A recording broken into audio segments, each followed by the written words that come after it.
Hello everyone. Last class हमने strategy implementation शुरू किया था, जो हमारे final chapter formulation implementation of strategy का सेकंड पार्ट है। करेक्ट।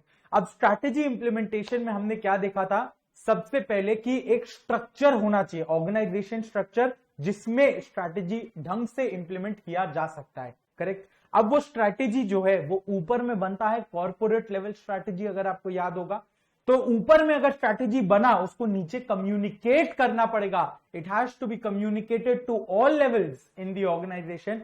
मतलब बिजनेस लेवल और फंक्शनल लेवल को वो स्ट्रैटेजी आपको कम्युनिकेट करना पड़ेगा। करेक्ट। अब ये स्ट्रैटेजी बना दिया स्ट्रक्चर के दायरे में रह के और उसको कम्युनिकेट कर दिया। उसके बाद याद है ना, स्ट्रैटेजी, उसके नीचे पॉलिसीज, उसके नीचे प्रोग्राम्स एंड टैक्टिक्स। तो स्ट्रैटेजी को इंप्लीमेंट करने के लिए पॉलिसीज बनाना पड़ेगा जो लोग फॉलो करेंगे, जो एम्प्लॉइज फॉलो करेंगे। अब इंश्योर करना होगा लास्ट में कि जो स्ट्रैटेजी बनाया है हमने, जो टॉप मैनेजमेंट में स्ट्रैटेजी बनाया है, वो इफेक्टिवली फॉलो तो हो रहा है ना। अगर नहीं, कुछ भी एडजस्टमेंट करना है तो वो एडजस्टमेंट करिए। करेक्ट। ये था strategy implementation, steps in strategy implementation. उसके बाद पहली चीज जो हमने देखी थी वो था मैकिन्जीज 7S फ्रेमवर्क। अब मैकिन्जीज 7S फ्रेमवर्क किस लिए बना? स्ट्रैटेजी इंप्लीमेंटेशन को सपोर्ट करने के लिए। इनिशियली बहुत पहले स्ट्रैटेजी इंप्लीमेंट करने में दिक्कत आ रहा था, लोग को पता नहीं था, मैनेजमेंट को पता नहीं था कि इंप्लीमेंट करे कैसे, क्योंकि कोई बेसिस नहीं था, कोई थ्योरी नहीं थी इंप्लीमेंट करने के लिए। फिर मैकिन्जी ने ये एक 7S फ्रेमवर्क दिया जो मैनेजमेंट को फॉलो करके स्ट्रैटेजी इंप्लीमेंट करने में हेल्प करता है। करेक्ट। अब ये 7S फ्रेमवर्क क्या है, इसके लिए हमने एक छोटा सा स्टोरी लाइन रन किया था। देखो, स्ट्रैटेजी को इंप्लीमेंट करने के लिए मैकिन्जी 7S फ्रेमवर्क आया। करेक्ट। तो इसके लिए सबसे पहले तो स्ट्रैटेजी होना जरूरी है, तभी तो उसको इंप्लीमेंटेशन की उसकी बात होगी। राइट। तो सबसे पहले स्ट्रैटेजीज रिक्वायर्ड, जो एक्शन प्लान होता है विच फुलफिल्स ऑब्जेक्टिव्स, ये अपने को पता है, डिसीजंस, एक्शंस वगैरह वगैरह। अब स्ट्रैटेजी बना लिया हमने, अब स्ट्रैटेजी को इंप्लीमेंट करने के लिए सबसे पहले क्या चाहिए, हमने डेफिनेशन में भी देखा है, स्ट्रक्चर, एक दायरा। क्यों, कौन कौन क्या काम करेगा और कौन किसको रिपोर्ट करेगा, ये तो पता होना चाहिए, तभी तो स्ट्रैटेजी इफेक्टिव होगा।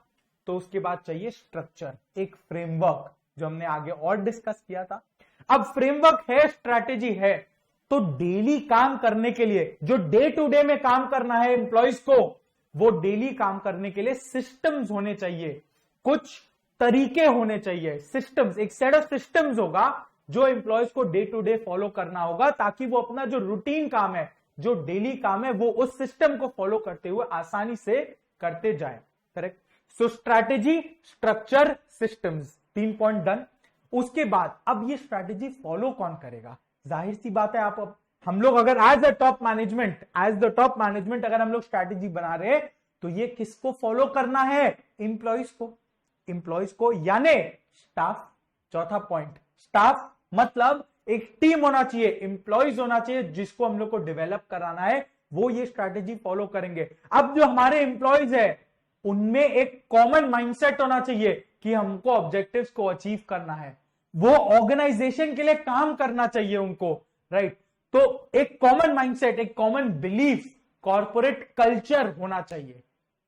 अब and obviously they must be skilled, वो कॉम्पिटेंट होने चाहिए, कमिटेड होने चाहिए, केपेबल होने चाहिए। राइट। ये सब हमने देखा है। तो स्ट्रैटेजी, स्ट्रक्चर, सिस्टम्स। उसके बाद फॉलो करता है स्टाफ, उनमें क्या होना चाहिए? Shared values, common mindset. और तीसरा पॉइंट आया था स्किल्स। अब ये एम्प्लॉइज रिपोर्ट किसको करते हैं? अपने मैनेजमेंट को, अपने सीनियर्स को, सुपीरियर्स को। यानी मैनेजमेंट जो है पर मैनेजमेंट पॉइंट नहीं है, वो मैनेजमेंट एम्प्लॉइज के साथ डील कैसे करता है, उनसे बिहेव कैसे करता है, यानी स्टाइल पॉइंट है। How does the management behave with its employees, उसका बिहेवियर कैसा रहता है एम्प्लॉइज के प्रति। Clear? So this was McKinsey's 7S framework. Correct. अब उसके बाद हम चले थे different types of organisation structures में। ऑर्गेनाइजेशन स्ट्रक्चर क्या था? एक फ्रेमवर्क जो 3 चीज बताएगा। पहला, कौन सा काम किसको करना है, which task, how are the task divided, कौन सा एम्प्लॉय कौन सा काम करने वाला है। दूसरा, वो किसको रिपोर्ट करेगा, who will report to whom, उसका रिपोर्टिंग मैकेनिज्म। और तीसरा, रिसोर्स कैसे यूज होने का है, करेक्ट, रिसोर्स को कैसे एलोकेट करना है, ये भी स्ट्रक्चर बताएगा। अलग अलग टाइप के स्ट्रक्चर्स हमने देखे थे, functional, geographic, divisional, matrix, matrix में एडवांटेजेस डिसएडवांटेजेस हमने देखा था। और उसके बाद हम आए थे हाइब्रिड, जो आज के टाइम में मॉडर्न ऑर्गेनाइजेशंस में काफी कॉमन हो गया है, करेक्ट। अब ये था कल तक का, अब हम आगे चलेंगे। आगे आज का हमारा एक टॉपिक है जिसका नाम है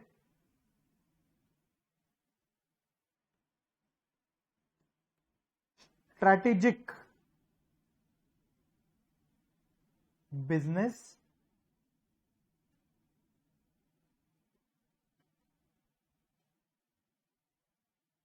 यूनिट, स्ट्रैटेजिक बिजनेस यूनिट। अब ये क्या है, आपके मन में क्वेश्चन आ रहा होगा। मैं आपको एक ब्रीफ इंट्रो दे दूं, ये कुछ नहीं है, बस एक ऑर्गेनाइजेशनल स्ट्रक्चर ही है। तो 5 ऑर्गेनाइजेशन स्ट्रक्चर जो हमने डिस्कस किया था ये हाइब्रिड तक में, वो तो एक सेट था। अब ये strategic business unit is a type of organisational structure. ये भी ऑर्गेनाइजेशन को अरेंज करने में एक फ्रेमवर्क प्रोवाइड करता है। क्लियर। अब ये इंपॉर्टेंट क्यों है, क्योंकि हम देखेंगे ये डे टू डे लाइफ में बिजनेसेस एक्चुअल में इसको इनकॉर्पोरेट करती हैं। मैं आपको, आपके मन में क्वेश्चन आएगा कि ये सब हम लोग क्यों पढ़ रहे हैं, क्या इसका रियल लाइफ में कोई इंप्लीकेशन है, कोई एप्लीकेशन है? बिल्कुल है। आज आपको मैं वो भी दिखा दूंगा, वो भी एक प्रैक्टिकल एग्जांपल, एक रियल लाइफ एग्जांपल लेके, जो आप गूगल में भी पढ़ सकोगे, आपको ठीक मिल भी जाएगा। तो हम लोग अभी एक रियल लाइफ केस स्टडी से डिस्कस करेंगे कि what is a strategic business unit. उससे पहले ये हम बुक से पढ़ने वाले हैं, तो बुक में इसका पेज नंबर देख लो, ये रहा पेज 261 पर है, स्ट्रैटेजिक बिजनेस यूनिट, करेक्ट। ये और ये जो टॉपिक है ना, ये है इंपॉर्टेंट, ये है इंपॉर्टेंट। इसमें कई सारे क्वेश्चंस बन सकते हैं, इसका एडवांटेजेस पूछा जा सकता है, डिसएडवांटेजेस पूछा जा सकता है, शॉर्ट नोट के तरह से आ सकता है, कैरेक्टरिस्टिक्स पूछे जा सकते हैं, रीजंस फॉर, बहुत कुछ पूछा जा सकता है। वो हम अभी एक एक करके देखने वाले हैं। तो आप यहां पे पेज लिख दीजिए, इसका पेज क्या है, पेज है 261, पेज 261। तो यहां पे लिख दो रेफर बुक,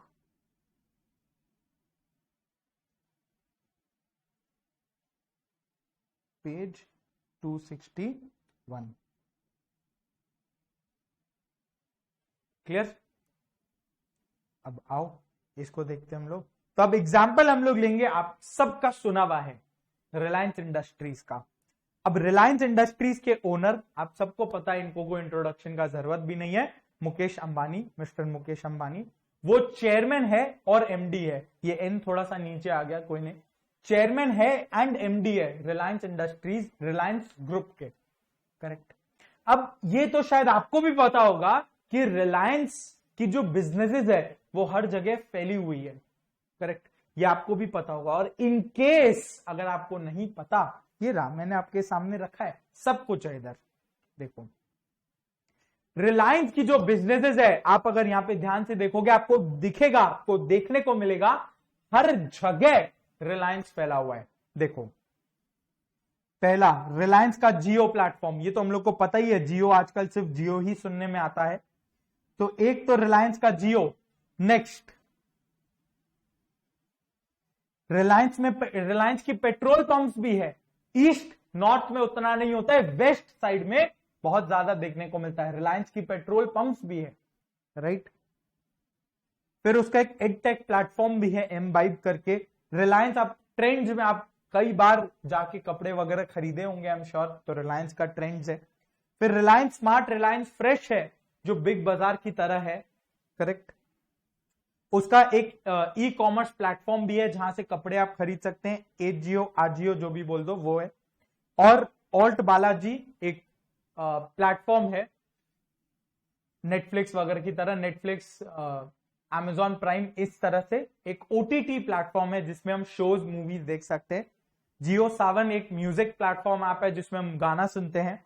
रिलायंस डिजिटल इसमें जाके आप इलेक्ट्रॉनिक्स खरीदते हो, लैपटॉप्स, वॉशिंग मशीन, घर के होम अप्लायंसेस, इलेक्ट्रॉनिक्स सब कुछ मिलते हैं इधर, रिलायंस डिजिटल। फिर है जियो मार्ट। जियो मार्ट एक नया वेंचर है रिलायंस का, जो ऑनलाइन, अगर आपको ग्रोसरीज, बिग बास्केट, ग्रोफर्स की तरह अगर आपको ऑनलाइन कुछ खरीदना हो तो जियो मार्ट का काम आएगा। करेक्ट। इस तरह के बहुत सारे बिजनेसेस है रिलायंस में, और ये तो पूरा लिस्ट भी नहीं है, ये तो जस्ट एक मेन बिजनेसेस के लिस्ट है। करेक्ट। अब और देखो, जियो इन इट सेल्फ में इतना फैला हुआ है, आप अपने सामने देखिए। जियो में तो जियो की जो मोबाइल ऑपरेशन है या टेलीकॉम ऑपरेशन है वो तो है ही, आप कॉल कर सकते हो, इंटरनेट यूज करते हो उसका, वो है ही। फिर जियो टीवी है, सेट टॉप बॉक्स भी आता है जियो में, जियो टीवी जो हो गया, जियो सावन हमने देखा, जियो सिनेमा, जियो चैट, जियो स्विच, जियो कॉल। करेक्ट। जियो क्लाउड भी है, उसका क्लाउड सर्विसेज, जियो सिक्योरिटी, हेल्थ क्लब जिसमें नेटमेड्स वगैरह आता है, नेटमेड्स जियो का ही है, रिलायंस का ही है। और बहुत सारी चीजें हैं, जियो पेमेंट्स है, जियो का एक पेमेंट्स है पेटीएम की तरह, जियो पेमेंट्स भी है। और बहुत ज्यादा चलता हुआ ये जियो न्यूज भी है। करेक्ट, जिसमें हम ऑनलाइन न्यूज भी पढ़ सकते हैं। तो ये तो सिर्फ जियो का ही है, इतना फैला हुआ बिजनेसेस। करेक्ट। अब उसके बाद अगर आपको पता होगा, रिलायंस में रिटेल भी है, ये जो है ट्रेंड्स आ गया, Reliance fresh, Reliance digital, AJIO वगैरह, ये सब क्या है, रिलायंस रिटेल के अंदर में आता है। तो रिलायंस रिटेल में देखिए आप, इतने सारे ब्रांड्स है रिलायंस रिटेल में। देखो, एक तो आया Reliance fresh, Reliance super, Reliance mart जो डी मार्ट, बिग बाजार को कंपटीशन देता है, रिलायंस फुटप्रिंट, यहां पे फुटवेयर मिलता है, रिलायंस ट्रेंड्स, कपड़े मिलते हैं, Reliance digital, electronics, home appliances मिलता है, राइट। रिलायंस ज्वेल्स, ज्वेलरी के लिए बना हुआ है, तनिष्क को कंपटीशन देता है, और भी ये सारे अलग अलग बिजनेसेस हैं। तो अभी हमने देखा रिलायंस ग्रुप, रिलायंस इंडस्ट्रीज में इतने सारे बिजनेसेस हैं कि अगर कोई आपसे पूछे कि लिस्ट ऑफ रिलायंस इंडस्ट्रीज में कितने सारे बिजनेसेस है, उसका लिस्ट बताइए, तो शायद आप 5-6 तो भूल ही जाएंगे, राइट। किसी को याद भी नहीं रहेगा। आप एक चीज सोचिए, हम लोग को बिजनेसेस याद भी नहीं रहे, और रिलायंस इंडस्ट्रीज में इतना बिजनेसेस एक्चुअली मैनेज किया जा रहा है डे टू डे लाइफ में। अब क्या मुकेश अंबानी ये खुद से करेगा इतने सारे बिजनेसेस को manage? Is it possible for any human?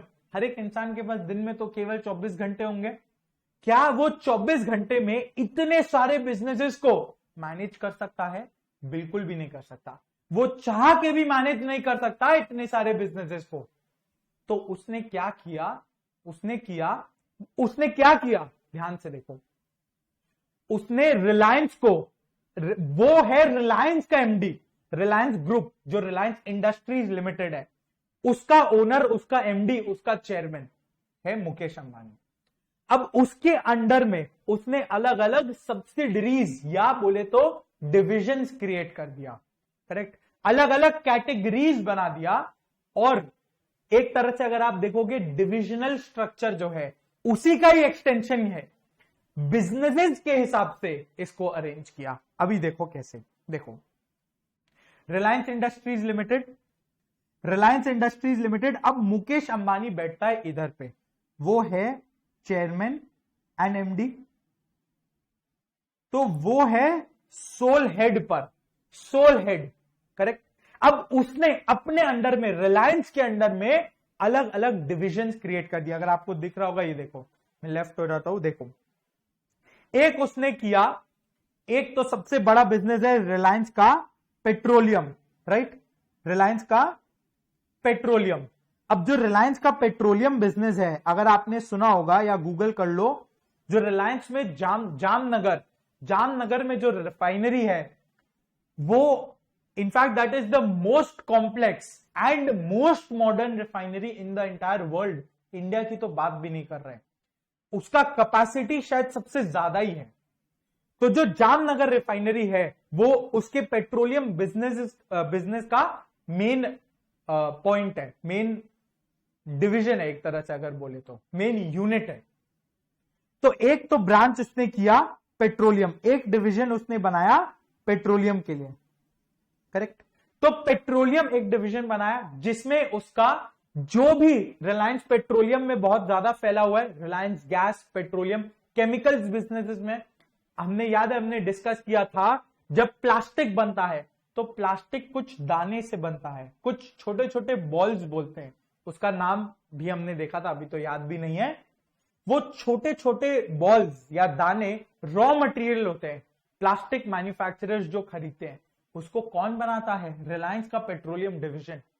तो रिलायंस का पेट्रोलियम डिवीजन अपने में ही बहुत बड़ा बिजनेस है, करेक्ट। और दूसरा बिजनेस जो आजकल कई in fact in the last 7 to 8 years अगर हम बात करें, जियो बहुत ज्यादा हिट होने लगा है, राइट। सो ये है जियो।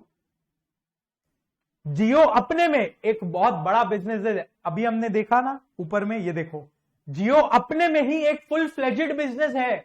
वो अब खाली टेलीकॉम में नहीं रहा, वो ब्रॉडबैंड में भी आ गया, जियो फाइबर, वो हर जगह फैला हुआ है, जियो पेमेंट्स, जियो न्यूज, ये रहा आपके सामने, करेक्ट। तो जियो अपने में एक बहुत बड़ा बिजनेस है, करेक्ट।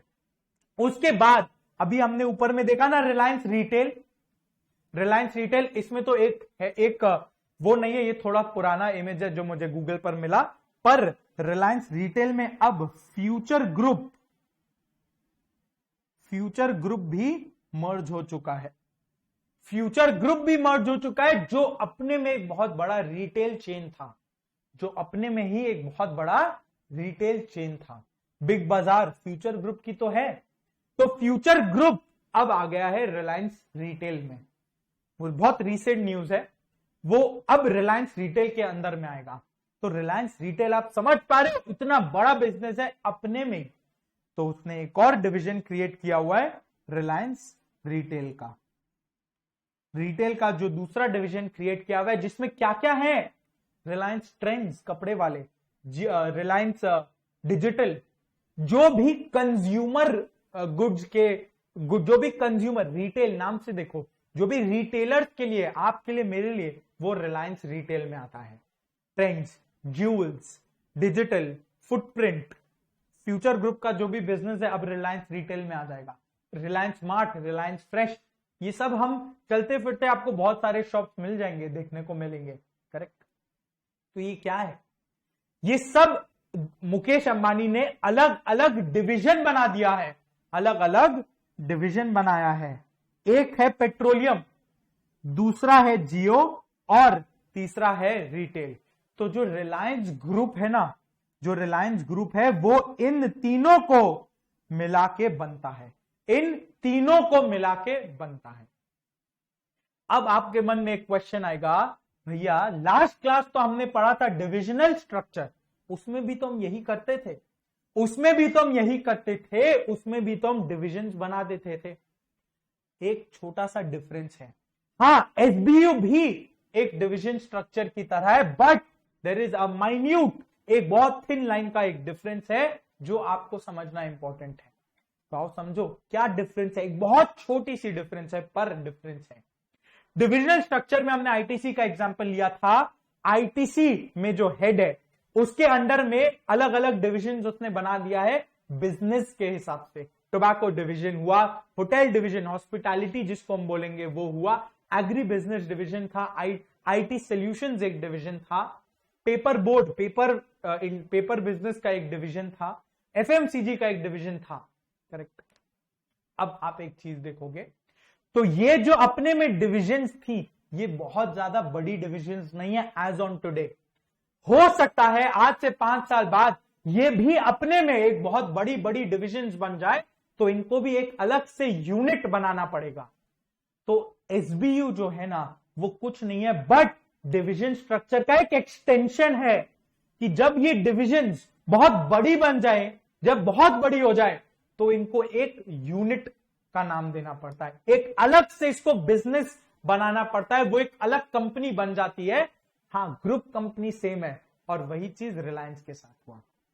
रिलायंस ग्रुप कंपनी एक ही है, पेट्रोलियम बिजनेस भी रिलायंस के अंडर आता है, जियो भी रिलायंस के अंडर आता है, और रिटेल भी रिलायंस के अंडर आता है, पर ये बिजनेसेस अपने में इतनी बड़ी है कि अगर आपने कोई भी मुकेश अंबानी का एजीएम वगैरह सुना होगा रिलायंस का, मैं रिलायंस को बहुत एक्टिवली फॉलो करता हूं, तो रिलायंस के एक एजीएम ने मुकेश अंबानी ने बोला था कि वो जियो को वो क्या करेंगे, जियो को सेपरेटली लिस्ट करा देंगे स्टॉक एक्सचेंज पर। मतलब आज सिर्फ एक ही ट्रेड होता है, एक ही स्टॉक है जो स्टॉक एक्सचेंज पे आपको देखने को मिलेगा, रिलायंस के नाम से, उसको हम रिलायंस के नाम से बोलते हैं, जो रिलायंस इंडस्ट्रीज लिमिटेड है, मतलब वो ये है, करेक्ट। अब उसने बोला कि वो जियो को भी सेपरेटली लिस्ट कर देगा एंड रिटेल को भी सेपरेटली लिस्ट कर देगा। ये इतने बड़े बड़े बिजनेस बन चुके हैं कि ये अलग से लिस्ट हो सके, करेक्ट।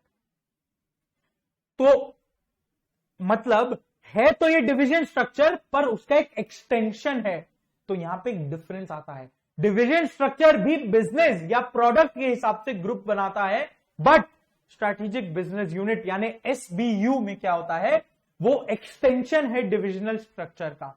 यहां पे है डिविजन्स, पर वो डिविजन्स बहुत बड़ी बन चुकी हैं, तो that is why it is an extension of divisional structure, correct.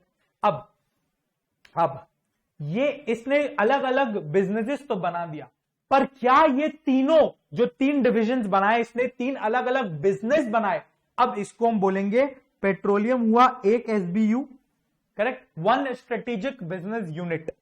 जियो हुआ दूसरा एसबीयू, 1 स्ट्रेटेजिक बिजनेस यूनिट, और रिटेल हुआ तीसरा एसबीयू, करेक्ट।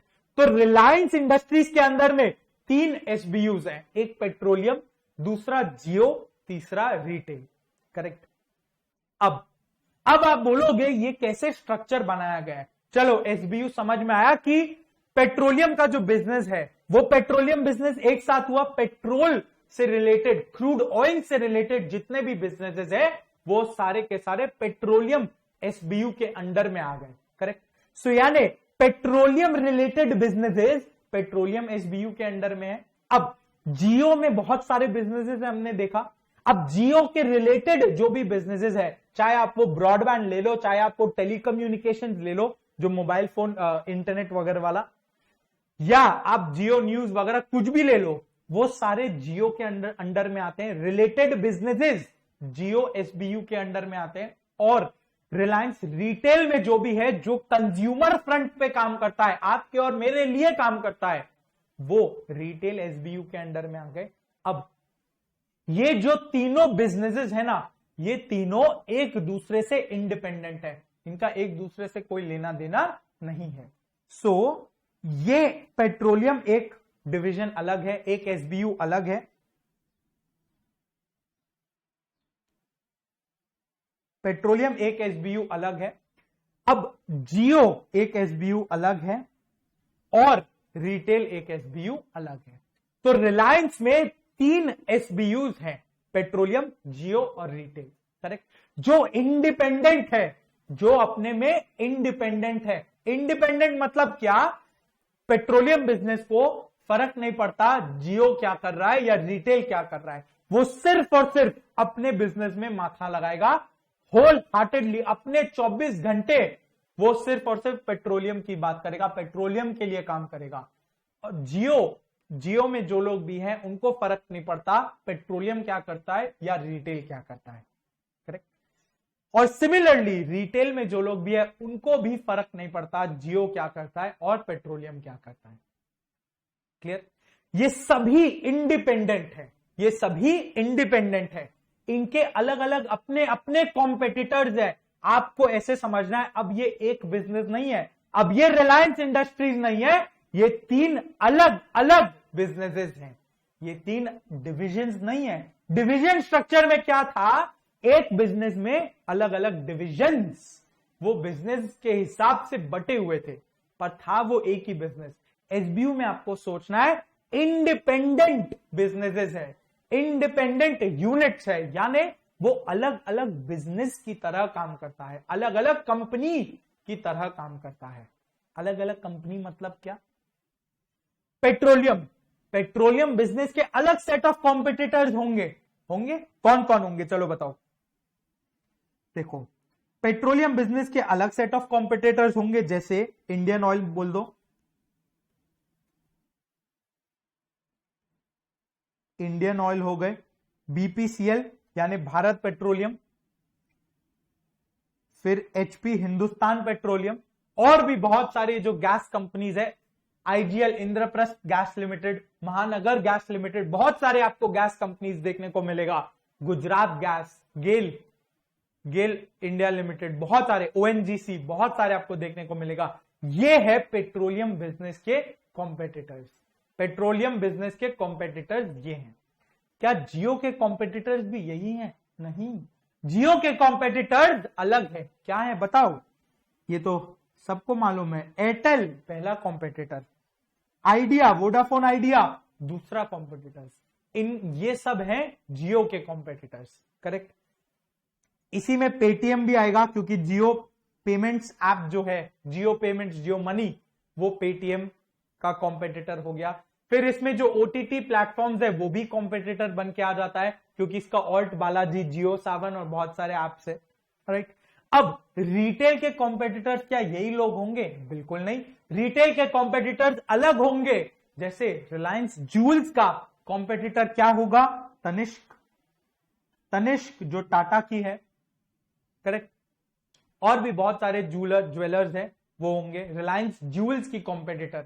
रिलायंस मार्ट की कॉम्पिटिटर कौन है? डीमार्ट, अगर आपने सुना है, वो वेस्ट में ज्यादा चलता है। गुजरात, मुंबई वाले लोग आराम से पहचान जाएंगे, डीमार्ट बहुत चलता है, करेक्ट। या स्पेंसर्स भी आप बोल सकते हो, स्पेंसर्स जो है। बिग बाजार इसलिए मैंने नहीं लिखा, बिकॉज अब वो रिलायंस का पार्ट बन चुका है, इसलिए अब वो कॉम्पिटिटर नहीं बचा। उसके बाद रिलायंस डिजिटल है, जो क्रोमा बोल दो, वो टाटा की एक एंटरप्राइज है, वो भी डिजिटल चेन है, वो उसमें आ जाता है। ई जोन का एक कॉम्पिटिटर है। ये सब कॉम्पिटिटर्स हो गए, और इसी तरह से बहुत सारे कॉम्पिटिटर्स है। ट्रेंड्स जो कपड़े का बिजनेस है, उसकी बहुत सारे कॉम्पिटिटर्स है। हर एक कपड़े का ब्रांड ये कॉम्पिटिटर हो गया ट्रेंड्स का। पैंटालून्स, वेस्ट साइड, ये सब कॉम्पिटिटर्स हो गए, करेक्ट है। तो इस तरह से इनके अलग अलग कॉम्पिटिटर्स है, इनके अलग अलग कॉम्पिटिटर्स है। समझ आ रहा है ना? ये एक इंडिपेंडेंट बिजनेस की तरह ऑपरेट करता है, क्लियर है। नेक्स्ट, तो यानी क्या अब मुकेश अंबानी ही इन सब के लिए रिस्पॉन्सिबल होगा? क्या वो खुद इन सब बिजनेसेस को ओवरसी करेंगे, सुपरवाइज करेंगे? नहीं, बिल्कुल नहीं।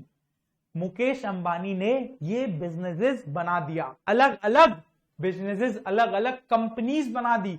भले ही ये 3 कंपनीज का ओनर रिलायंस इंडस्ट्रीज हो, उनका ओनर मुकेश अंबानी ही रहेगा, पर उसने अलग अलग लोग को अपॉइंट किया हुआ है। जैसे जियो प्लेटफॉर्म्स के लिए संदीप दास अपॉइंटेड थे, जो जियो प्लेटफॉर्म्स के सीईओ थे,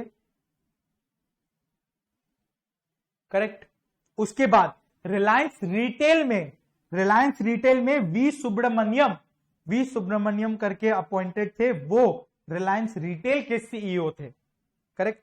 और रिलायंस जो O2C यानी ऑयल टू केमिकल बिजनेस, ये पेट्रोलियम वाला ही ब्रांच है, ये पेट्रोलियम वाला ब्रांच है।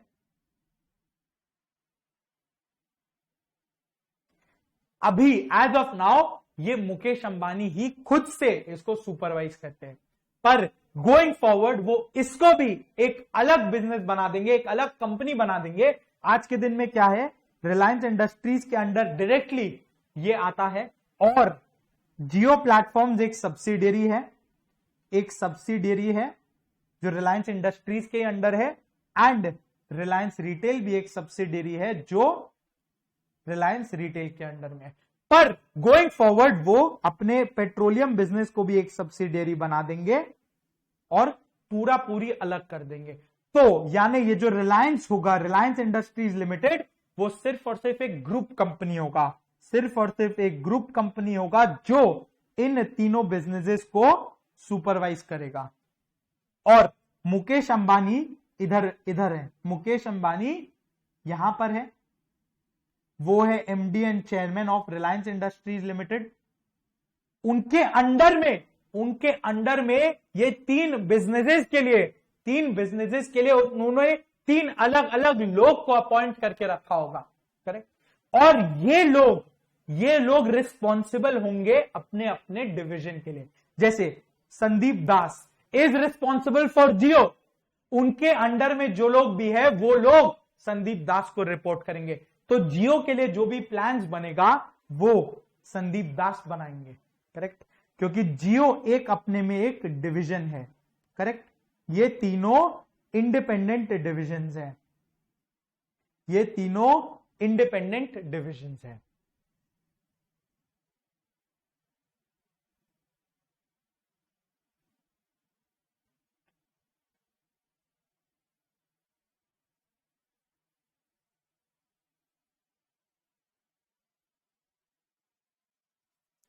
क्लियर। अब रिलायंस के अंडर में तीन है और ये तीनों इंडिपेंडेंट डिविजन्स है, मतलब कि जो संदीप दास जी है ये जियो प्लेटफॉर्म, जियो का जो भी प्लान्स वगैरह होगा वो बनाएंगे। He will be wholeheartedly responsible for जियो।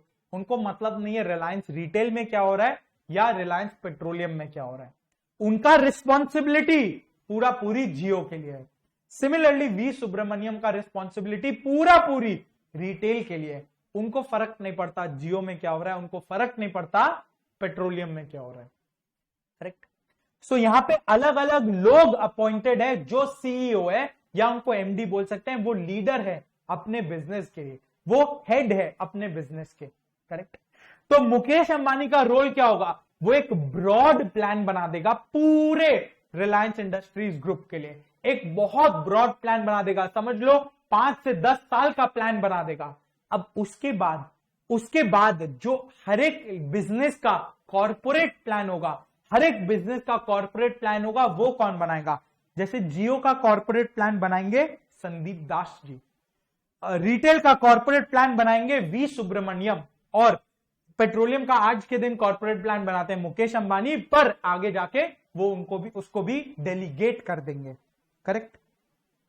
तो यहां पे क्या हो रहा है, पूरा बिजनेस एक अपने में, पूरा जो रिलेटेड बिजनेस का एक ग्रुप है वो अपने में एक बिजनेस बन गया with its own set of competitors, right.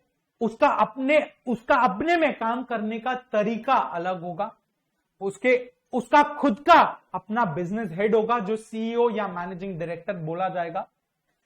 उसको अपने बिजनेस का खुद से रिस्पॉन्सिबिलिटी, अकाउंटेबिलिटी लेना पड़ेगा। अगर कुछ गड़बड़ होता है रिलायंस रिटेल में तो मुकेश अंबानी सिर्फ और सिर्फ आके वी सुब्रमण्यम को पकड़ेंगे, बाकी दोनों रिस्पॉन्सिबल नहीं है, संदीप दास जी रिस्पॉन्सिबल नहीं होंगे। पर वही अगर जियो में कुछ गड़बड़ होता है तो संदीप दास जी रिस्पॉन्सिबल होंगे, करेक्ट। तो इनका अपना अपना रिस्पॉन्सिबिलिटीज है और इनका अपना अपना स्ट्रैटेजिक प्लान ये बनाते हैं, क्लियर है। यही है स्ट्रैटेजिक बिजनेस यूनिट, खत्म। अब हमको बस बुक से रीड करना है और आपको पूरी सब कुछ समझ में आएगा, क्लियर है। आ जाओ, बुक रेफर करना है, ये रहा, देखो अब इसी को रिलायंस इंडस्ट्रीज से रिलेट कर दो, ये स्ट्रक्चर को, राइट। अब समझ लो ये है Reliance industries limited, this is Reliance, ठीक है, रिलायंस। तो यहां पे मुकेश अंबानी है, एमडी एंड चेयरमैन। रिलायंस के अंडर में बहुत सारे डिविजन्स हैं, बहुत सारे फंक्शंस हैं, R&D फंक्शन होगा, फाइनेंस फंक्शन होगा, मार्केटिंग फंक्शन होगा, HR फंक्शन होगा, ये सब फंक्शंस हो गए, correct. All of these are what, these are functions, ये हो गए फंक्शंस, करेक्ट। अब बात है ये जो स्ट्रैटेजिक प्लानिंग डिवीजन की है, करेक्ट। स्ट्रैटेजिक प्लानिंग डिवीजन के अंडर में आएगा, उसके अंडर में आएगा एक हुआ लेट से पेट्रोलियम बिजनेस, जिसको हम O2C बोलते हैं। O2C बोला ना, ऑयल टू केमिकल, करेक्ट। दूसरे में आया कौन? दूसरे में आया जियो, और तीसरे में आया कौन? तीसरे में आया रिटेल। चौथा तो है ही नहीं रिलायंस के केस में। अब ऑयल टू केमिकल का हेड आज के दिन में तो चलो ठीक है मुकेश अंबानी है, पर गोइंग फॉरवर्ड वो नहीं रहेंगे, कोई और रहेगा। तो एक काम करो, इसको लिखो ही मत ताकि कंफ्यूजन ना हो। जियो के हेड कौन है? संदीप दास। रिटेल के हेड कौन है? V Subramaniam. Correct, V Subramaniam. तो ये लोग कौन है? ये हैं सीईओ, अलग अलग अपने अपने बिजनेस के सीईओ। अब ये आएंगे डायरेक्टली रिलायंस इंडस्ट्रीज के स्ट्रैटेजिक प्लानिंग डिवीजन में, और ये स्ट्रैटेजिक प्लानिंग डिवीजन को सुपरसी कर रहा होगा मुकेश अंबानी। तो मुकेश अंबानी का रोल क्या होगा? वो एक ब्रॉड लेवल का स्ट्रैटेजिक प्लान बना देगा इन तीनों बिजनेस को कवर करते हुए, इन तीनों बिजनेस को कवर करते हुए। पर इन तीनों बिजनेस के अंदर में जो भी कॉर्पोरेट प्लान्स, बिजनेस प्लान्स और फंक्शनल प्लान्स बनेंगे वो इनके हेड्स रिस्पॉन्सिबल होंगे। जैसे Sandeep Das will be responsible, Sandeep दास है ना, सुदीप दास है आई थिंक, हाँ संदीप दास ही तो है ना। Sandeep Das will be responsible for all plans, सारे के सारे स्ट्रेटेजिक प्लानिंग जो भी जियो से रिलेटेड हो वो संदीप दास जी रिस्पॉन्सिबल होंगे। सिमिलरली वी सुब्रमण्यम जी रिस्पॉन्सिबल होंगे for all strategic planning process, या जो भी स्ट्रेटेजिक प्लानिंग एक्टिविटी है किसमें? रिलायंस रिटेल में। क्लियर है ये चीज? क्लियर है? इसके अपने इंडिपेंडेंट सेट ऑफ कॉम्पिटिटर्स हैं, अपने ही इंडिपेंडेंट अपने अपने बिजनेस हेड्स है, अपना ये एक सीईओ है हर एक बिजनेस का। करेक्ट, और अपना ही ये स्ट्रेटेजिक प्लानिंग करता है अलग अलग से। क्लियर है? सो यानी अब आ जाओ पढ़ते हैं थोड़ा सा। ये पहला चीज जो हम लोग को पढ़ने का है दैट इज एसबीयू स्ट्रक्चर। हम लोग पॉइंट फॉर्म में करते हुए चलेंगे, जो हम लोग को कैसे कैसे क्या पढ़ना है ये समझ में आ जाए पूरा। तो पहला चीज जो हम लोग को पढ़ना है that is what? SBU structure. अब ये क्या है? ये है डेफिनेशन, या इसको हम बोलेंगे मीनिंग। क्लियर? अब इसमें क्या है? What is an SBU? SBU में क्या होता है? जो भी सिमिलर डिविजन्स है they are grouped, SBU groups similar divisions into strategic business unit. जैसे जियो ऑयल टू केमिकल एक एसबीयू है, इसको हम लोग एसबीयू 1 बोलते हैं। जियो दूसरा एसबीयू है, इसको एसबीयू 2 बोलते हैं। और रिटेल तीसरा एसबीयू है, इसको एसबीयू 3 बोलेंगे। तो जो भी सिमिलर डिवीजन होगा, सिमिलर बिजनेसेस होगा, उसको हम लोग ग्रुप कर देंगे एक स्ट्रैटेजिक बिजनेस यूनिट में। करेक्ट? और डेलीगेट कर दिया जाएगा अपने अपने हर एक यूनिट का रिस्पॉन्सिबिलिटी, हर एक यूनिट का अथॉरिटी किसको दिया जाएगा? उस बिजनेस के हेड को, टू अ सीनियर एग्जीक्यूटिव जो सीईओ या एमडीयू होगा ऑफ दैट एसबीयू। यानी कुछ नहीं, जो हमने देखा जियो का एसबीयू, जियो एक एसबीयू है, उसका सीईओ कौन है? संदीप दास। अब संदीप दास को जियो से रिलेटेड जो भी अथॉरिटी है, जो भी रिस्पॉन्सिबिलिटी है, वो मुकेश अंबानी उनको डेलीगेट कर देंगे। Correct? And lastly it is an extension of divisional structure. Correct? So 3 चीज हमने यहां पे पढ़ा। पहला, मार्क कर लो मेरे साथ साथ तीनों पॉइंट। पहला, एसबीयू क्या करता है? सिमिलर डिविजन्स, सिमिलर बिजनेसेस को, सिमिलर डिविजन्स माने सिमिलर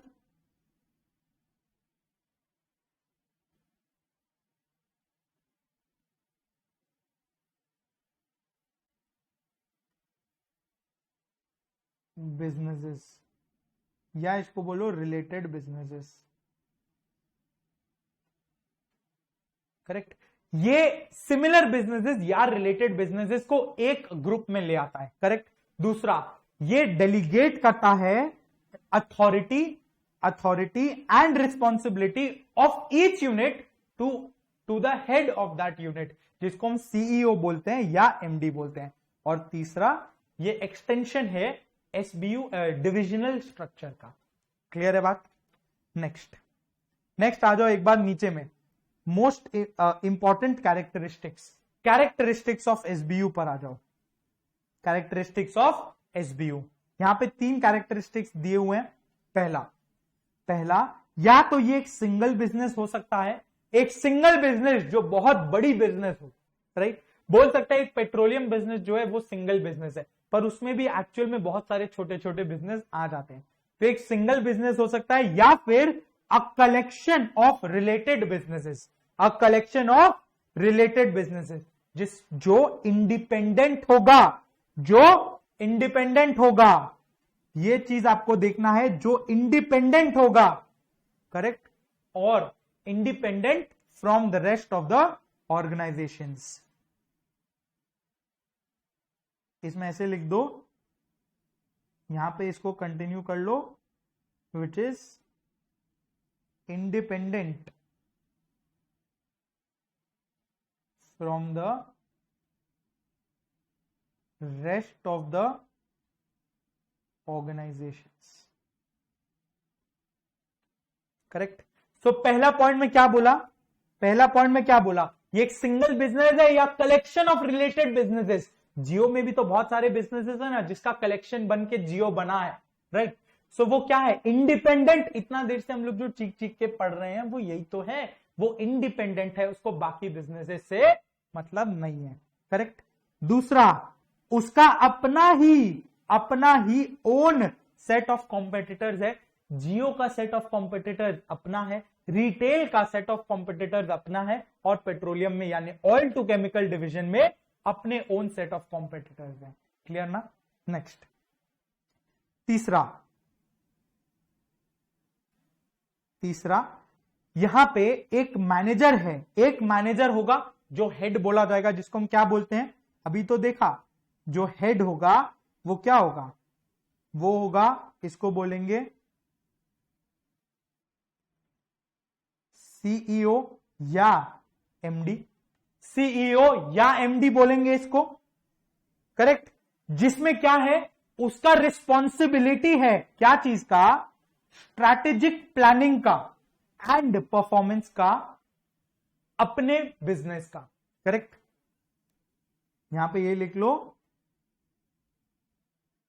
सीईओ हुआ या एमडी हुआ manager, who is responsible for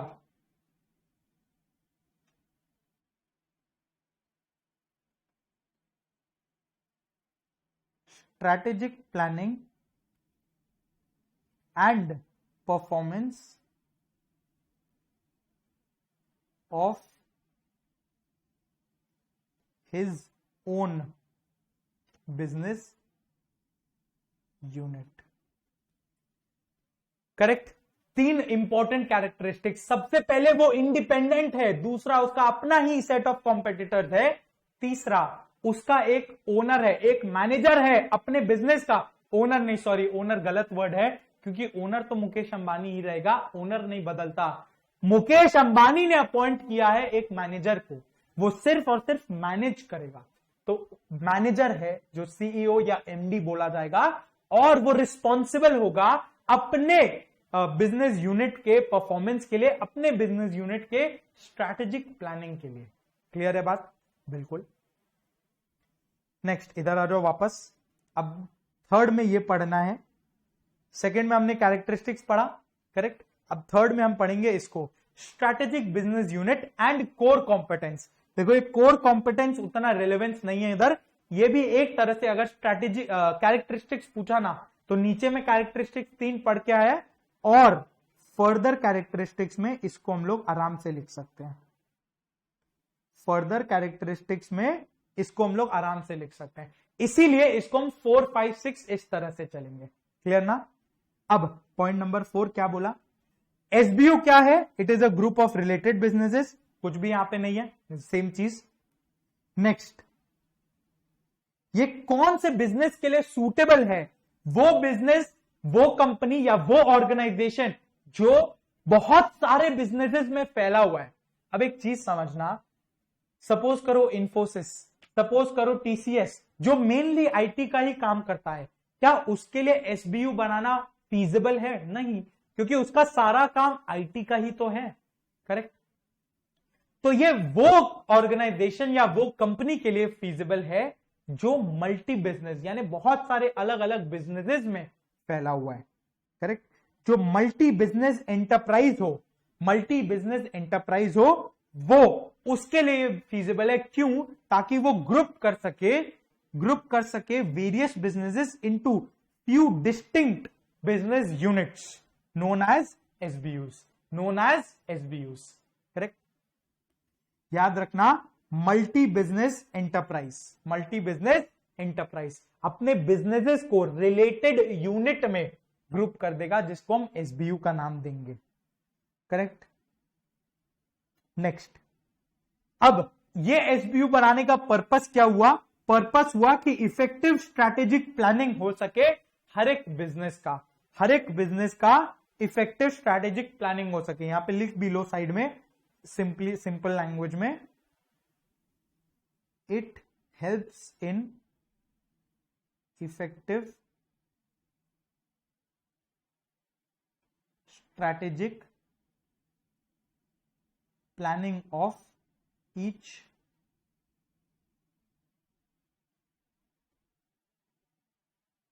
business. Correct. और यहीं पे कोर कॉम्पिटेंस वाला भी बात आता है। कोर कॉम्पिटेंस वाला जो बात है ना, वो यहीं पे आता है, क्योंकि हर एक बिजनेस अपना अपना एसबीयू बना के रख लिया है। वो स्ट्रैटेजिक प्लानिंग ज्यादा बेटर कर सकता है, और अगर वो बेटर स्ट्रैटेजिक प्लानिंग कर पाएगा तो उसका काम करते करते कुछ कोर कॉम्पिटेंस यानी कुछ स्ट्रेंथ्स डेवलप हो जाएंगे जो उसको फायदा देके जाएगा। क्लियर है बात? चलो नेक्स्ट, 7, ये कहां रेलेवेंट है? मल्टी प्रोडक्ट या मल्टी बिजनेस एंटरप्राइज में, जो हमने ऑलरेडी देख लिया। ये पॉइंट नंबर 5 से ही रिलेटेड है एक तरह से। करेक्ट।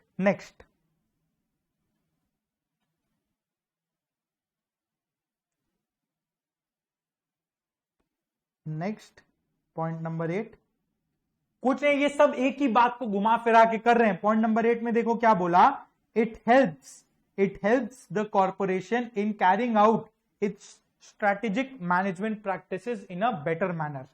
करेक्ट। तो यहां पे इसको लिख लो, एसबीयू स्ट्रक्चर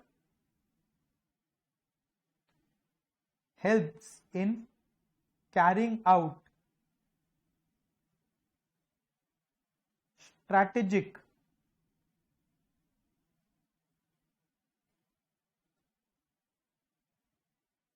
मैनेजमेंट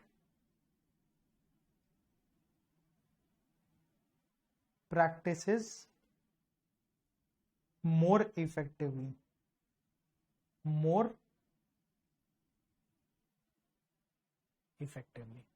क्लियर। तो ये जो पॉइंट्स है क्या क्या, पहला ये ग्रुप ऑफ रिलेटेड बिजनेसेस है, दूसरा ये मल्टी प्रोडक्ट बिजनेस में एप्लीकेबल है जो सिमिलर बिजनेसेस को एक एसबीयू का नाम दे देता है, ये multi product multi business unit industry या multi product multi business companies के लिए एप्लीकेबल है। उसके बाद ये स्ट्रैटेजिक प्लानिंग में हेल्प करता है और स्ट्रैटेजिक मैनेजमेंट प्रैक्टिसेस को बेटर करवा देता है। करेक्ट। सो ये कैरेक्टरिस्टिक्स है, और इसको हम कोर कॉम्पिटेंस अगर आ जाए, कोर कॉम्पिटेंस इसमें भी यही लिखेंगे क्या, कि ये multi product multi business industries है जो रिलेटेड बिजनेस को ग्रुप कर देता है एक एसबीयू में। राइट। और 2 इंपॉर्टेंट चीजें आनी चाहिए कोर कॉम्पिटेंस के लिए। कोर कॉम्पिटेंस में 2 इंपॉर्टेंट चीजें आनी चाहिए, क्या? बेटर स्ट्रैटेजिक प्लानिंग, जो पॉइंट नंबर क्या है 6, और दूसरा better strategic management.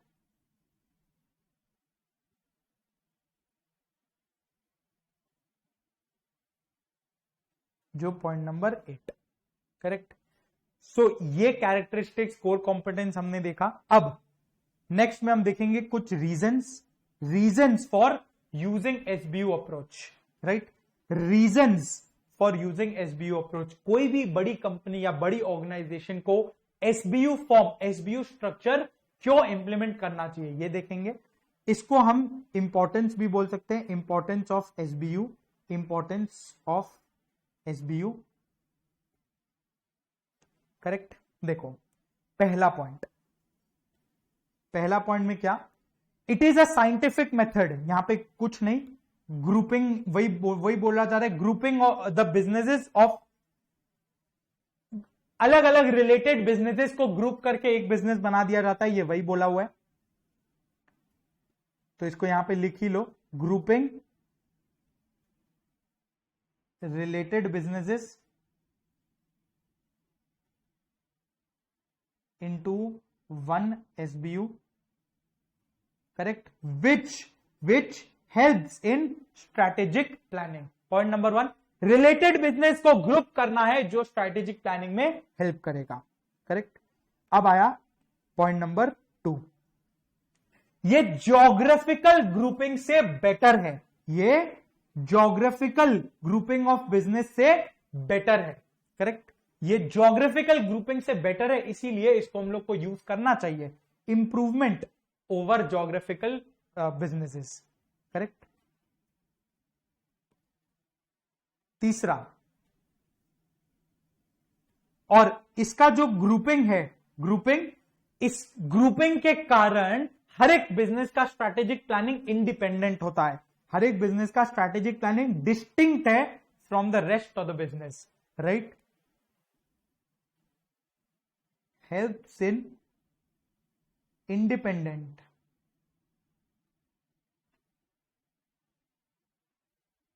strategic planning, या जो स्ट्रैटेजिक प्लानिंग है that is distinct from the rest, वो अलग है, बाकी बिजनेसेस से अलग है।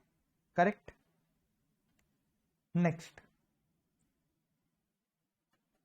ये पॉइंट आप छोड़ सकते हैं, वही सेम ही चीज है, देखो वही लिखा हुआ है, it helps the firm in strategic planning by removing ambiguity.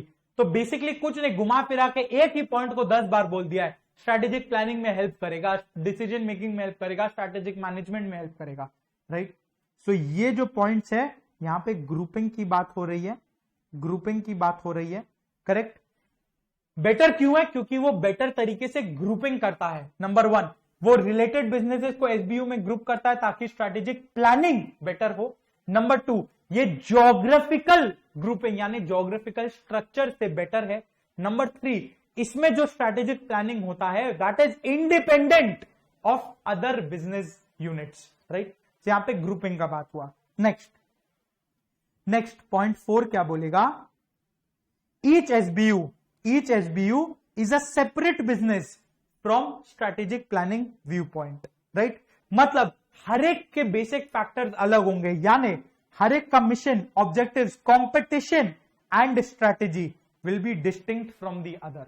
हर एक का अपना अपना ओन फैक्टर्स होगा, अपना मिशन होगा, अपना विजन होगा, अपने कॉम्पिटिटर्स होंगे, अपना ही ऑब्जेक्टिव्स होगा। करेक्ट है। मिशन, ऑब्जेक्टिव्स, कॉम्पिटिशन और अलग स्ट्रैटेजीज होंगी। राइट। सो वो सेपरेट बिजनेस बना देता है। Next point number 5, each SBU will have its own set of competitors and own strategies, own competitors and own strategies, own competitors and own strategies. Correct. And each SBU will have a CEO जो responsible होगा for strategic planning and performance. Simple, वही चीज घुमा फिरा के, और ये points आ गए बिजनेसेस से रिलेटेड। तो अगर पूछा जाए what are the reasons of using SBU structure, तो ग्रुपिंग के 3 पॉइंट्स हुए, ये अलग ग्रुप ऑफ रिलेटेड बिजनेसेस बना देता है जो बेटर स्ट्रैटेजिक प्लानिंग करवा देता है। राइट। फिर ये ज्योग्राफिकल स्ट्रक्चर से बेटर है, जो एक अलग पॉइंट था, आपको ये ध्यान रखना होगा। और वापस से सेम चीज, ये ग्रुप बना देता है जो दूसरे बाकी ग्रुप से इंडिपेंडेंट है, डिस्टिंक्ट है। और फिर बिजनेसेस का बात, इसका अपना सेपरेट बिजनेस है, अपना मिशन, विजन, ऑब्जेक्टिव्स, गोल्स है, ये ध्यान रखना है। ओन कॉम्पिटिटर्स है, ओन स्ट्रेटेजीज है, ये हम लोग को पता है। इसका एक खुद का सीईओ होगा जो रिस्पॉन्सिबल होगा अपने स्ट्रेटेजिक प्लानिंग के लिए और अपने खुद के परफॉर्मेंस के लिए। करेक्ट, यही तो हम देखते आ रहे हैं इतने देर से, राइट। नेक्स्ट, अब ये जो पार्ट है ये है थोड़ा इंपॉर्टेंट पार्ट। इसमें आता है क्या, difference between SBU and matrix structure. अब ये अगर डिफरेंस आ गया तो कुछ नहीं करना आपको, एक तो पहला पॉइंट हो गया, पहला पॉइंट हुआ मीनिंग को लेके। अब मीनिंग हम लोग को दोनों का मालूम है। एसबीयू क्या है, वही जो हमने पढ़ा, सिमिलर डिविजन्स को ग्रुप कर देता है एक में, डेलीगेट करता है authority responsibility of each unit. ये पूरा पूरी डेफिनेशन ही है, ये पूरा डेफिनेशन ऑफ एसबीयू ही लिखना है आपको। करेक्ट, जो हमने पढ़ा है वही है, सेम। और मैट्रिक्स का भी डेफिनेशन ही है ये, कुछ अलग नहीं। डेफिनेशन ऑफ मैट्रिक्स अगर आप देखोगे वही है, vertical horizontal flow of communication रहता है, आईटी ऑर्गेनाइजेशन में यूज किया जाता है। एक प्रोजेक्ट मैनेजर होता है और एक फंक्शनल मैनेजर होता है, वही सेम चीज, कुछ अलग नहीं हुआ, राइट। नेक्स्ट पॉइंट आएगा एडवांटेजेस को लेके। एडवांटेजेस में मैट्रिक्स का तो हमने पढ़ा है, एसबीयू का एडवांटेज पढ़ लो। अब देखो एसबीयू में रिलायंस इंडस्ट्रीज को इमेजिन कर लो, अलग अलग बिजनेस बनाने का ऑब्जेक्टिव क्या हुआ, उसका फायदा क्या हुआ, वो बेटर कंट्रोल दे पाएगा। करेक्ट, बेटर अकाउंटेबिलिटी देगा, क्योंकि हर एक का अपना अपना एक सीईओ है, एक एमडी है जो अकाउंटेबल होगा, उसी के पास रिस्पॉन्सिबिलिटी होगी, उसी के पास अकाउंटेबिलिटी या अथॉरिटी होगी अपने बिजनेस को लेकर। करेक्ट, जो रिस्पॉन्सिबल है फॉर अपना इंडिविजुअल एसबीयू का प्रॉफिटेबिलिटी के लिए। नेक्स्ट, ये बेटर कंट्रोल देगा, ये बेटर कंट्रोल प्रोवाइड करेगा अपने बिजनेस के ऊपर, एंड ये एक्सपेंशन में हेल्प करता है, राइट। सो पहला point accountability responsibility better promote होगा। दूसरा, बेटर तरीके से कंट्रोल कर पाएंगे अलग अलग बिजनेसेस को। और तीसरा, हमको अगर एक्सपैंड करना है बिजनेस को तो वो एसबीयू स्ट्रक्चर में बेटर तरीके से हो सकता है। और चौथा, अब जाहिर सी बात है, अगर यहां पे क्या हुआ, मुकेश अंबानी ने अपना काम डेलीगेट कर दिया ना अलग अलग लोगों को, तो यानी लोगों का, एम्प्लॉइज का करियर डेवलपमेंट भी और बेटर तरीके से हो सकता है। उनको ज्यादा रिस्पॉन्सिबिलिटी लेने का मौका मिलता है, और ज्यादा रिस्पॉन्सिबिलिटी लेने का मौका मिला तो वो खुद से डिसीजंस ले पाएंगे और उनका करियर में बेटर ग्रोथ हो सकता है, right. So therefore career development opportunities are better, right. फिर इसके कुछ डिसएडवांटेजेस भी होंगे, राइट। पहला तो ये महंगा है, हाई कॉस्ट। क्यों? बिकॉज इतने मैनेजर्स अपॉइंटेड हैं, extra managerial positions,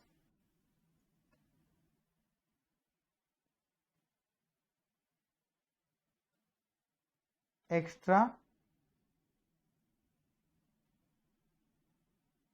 managerial positions. Correct, तो ये हुआ डिसएडवांटेजेस में। हाई कॉस्ट है because of extra managerial positions. अब जो संदीप दास सॉरी या वी सुब्रमण्यम जी, ये लोग तो, इन लोग के लिए भी तो कॉस्ट लग रहा है, सीईओ है दो बिजनेसेस के। नेक्स्ट,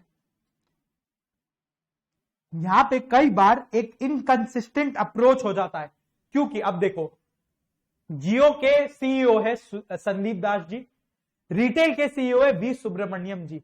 तो इनके तरीके, इनके काम करने के तरीके क्या सेम रहेंगे, सिमिलर रहेंगे, या अलग अलग रहेंगे?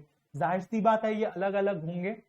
तो इनके काम करने के तरीके अलग है, तो दोनों में आप अगर रिलायंस रिटेल में जाके कुछ खरीदोगे या रिलायंस जियो में जाओगे तो आपको पता चलेगा कि इनके तरीके, इनके तौर तरीके में फर्क है। तो यहां पे इनकंसिस्टेंट अप्रोच आ रहा है, राइट। इनकंसिस्टेंट अप्रोच क्यों? Because each unit has its own way to handle situations. हर एक यूनिट का अपना अपना तरीका है, तो यहां पे इनकंसिस्टेंसी आ जाता है। क्लियर है बात? एकदम क्लियर है। इसके साथ खत्म हुआ एसबीयू स्ट्रक्चर। हमने क्या क्या डिस्कस किया? सबसे पहला डेफिनेशन, उसके बाद हमने देखा था, यहां पे आया कैरेक्टरिस्टिक्स, उसके बाद हम देखे थे कैरेक्टरिस्टिक्स कोई और ज्यादा पढ़ा, और कोर कॉम्पिटेंसी अगर आया एसबीयू से रिलेटेड तो वो ये है। नेक्स्ट में पढ़ा रीजंस या इंपॉर्टेंस ऑफ एसबीयू।